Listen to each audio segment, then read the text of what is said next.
Through a series of visions early in the book of Revelation, the risen Lord Jesus sends messages of conversion to each of 7 churches in Asia Minor.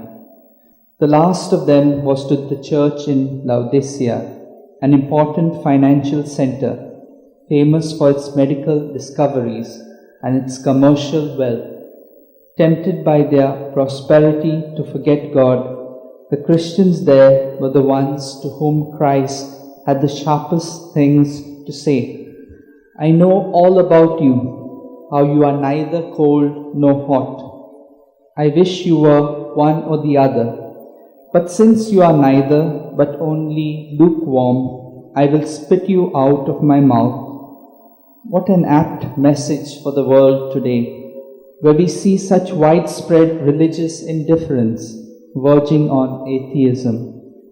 Like the Laodiceans, many people are neither hot nor cold, nor do they think even to wonder about religion.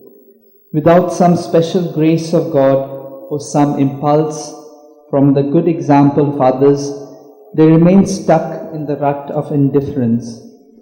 Their spiritual state is static weariness, whereas to grow in a relationship with God demands change. And as Cardinal Newman wrote in his famous Apologia, to grow is to change, and to be perfect is to change many times.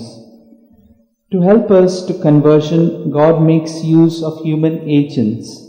A fine example of this is the call of the first disciples in St. John's Gospel. John the Baptist was with 2 of his apostles when Jesus passed nearby.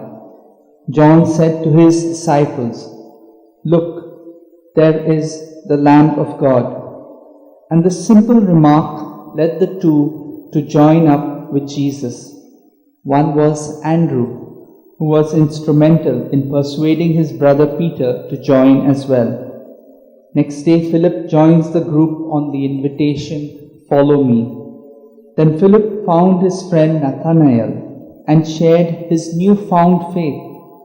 When Nathanael brusquely dismissed this claim, Philip asked him to come and see. One brief conversation helped Nathanael to change his mind and lead to his lifelong commitment. That like Nathanael, I may have the openness of heart to learn from life's events. Let's pray for this grace for one another.